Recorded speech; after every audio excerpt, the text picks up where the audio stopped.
बख्तियारपुर का मुन्ना यानी कि मुख्यमंत्री नीतीश कुमार, उनका एक किस्सा बड़ा ही ज्यादा अब लोकप्रिय हो रहा है, लोग सुन रहे हैं। बताया जा रहा है कि कॉलेज के दिनों में जब वो राज कपूर के फिल्मों के दीवाने थे, लेकिन उसी कॉलेज के दिनों में मंजू सिन्हा नाम की लड़की से मिलते हैं और फिर उस लड़की के दीवाने हो जाते हैं। उसी दौरान की एक कहानी है कि मंजू कुमार सिन्हा के घर वाले और नीतीश कुमार के घर वाले किसी भी प्रकार से जातिवादी का बंधन तोड़कर शादी विवाह पर बातचीत करते हैं और तब नीतीश कुमार के जो पिता होते हैं वे 22,000 रुपए दहेज पर शादी तय कर लेते हैं। यानी कि मंजू कुमारी सिन्हा के पिता को 22,000 रुपया नीतीश कुमार को देना था बतौर दहेज। लेकिन नीतीश कुमार को जब यह बात पता चली तब उन्होंने ऐसा उत्पात मचाया कि यह खबर उनके ससुर तक पहुंची, यानी कि मंजू कुमारी सिन्हा के पापा तक। और उसके बाद से उनके ससुर ने खुद कहा कि भाई हमको ऐसा क्रांतिकारी दामाद नहीं चाहिए जो दहेज ही ना ले। बाकी नमस्कार, मेरा नाम है मोहित कुमार सिंह और आप जनता जंक्शन देख रहे हैं।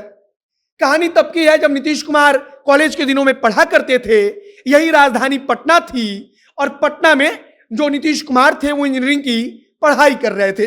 उस दौरान बताया जाता है कि नीतीश कुमार को राज कपूर के फिल्मों का शौक था।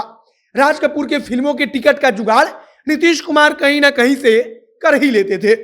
उसी दौरान पटना के मगध महिला कॉलेज में पढ़ने वाली मंजू कुमारी सिन्हा से नीतीश कुमार की मुलाकात होती है।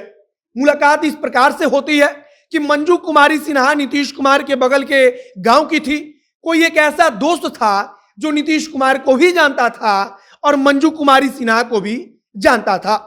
इन दोनों के बीच उसी दोस्त ने मुलाकात कराई और पहली मुलाकात के बाद से दोस्ती हुई। धीरे धीरे नीतीश कुमार और मंजू कुमार सिन्हा अच्छे दोस्त बन गए और समय गुजरता चला गया। फिर नीतीश कुमार को लगा कि अब मंजू कुमारी सिन्हा से हमको प्यार हो गया है और मंजू कुमारी सिन्हा को भी नीतीश कुमार से प्यार हो गया था। फिर किसी भी प्रकार से नीतीश कुमार ने अपने पिता को जाकर यह सारी बात बताई और इधर मंजू कुमारी ने अपने घर पर जाकर यह सारी बात बताई। घर वालों को बहुत बुरा लगा क्योंकि नीतीश कुमार और मंजू कुमारी का जाति अलग था और यह वही दौर था जब बिहार में जाति के नाम पर बड़ा बड़ा कांड हो रहा था। जो चीज भी हो रहा था वो सिर्फ और सिर्फ जाति के नाम पर हो रहा था। इसके बाद से मंजू कुमारी ने घर पर जाकर अपने पापा को, मम्मी को, घर के लोगों को समझाया कि लड़का इंजीनियर है और तब काफी समझाने बुझाने के बाद मंजू कुमारी के पिताजी तैयार हो जाते हैं कि हम नीतीश कुमार के घर पर जाकर बातचीत करेंगे। और इसके बाद से नीतीश कुमार के पिता भी तैयार होते हैं। फिर दोनों परिवारों के बीच बातचीत होती है और नीतीश कुमार को खबर नहीं लगती, लेकिन दोनों परिवारों के बीच में रिश्ता तय कर लिया जाता है। और रिश्ता तय होता है तो 22,000 रुपए दहेज पर सारी बात फाइनल कर ली जाती है। यानी कि मंजू कुमारी सिन्हा के पिताजी नीतीश कुमार के पिताजी को या नीतीश कुमार को दहेज के तौर पर 22,000 रुपया देने वाले थे। किसी प्रकार से यह खबर नीतीश कुमार को लगी।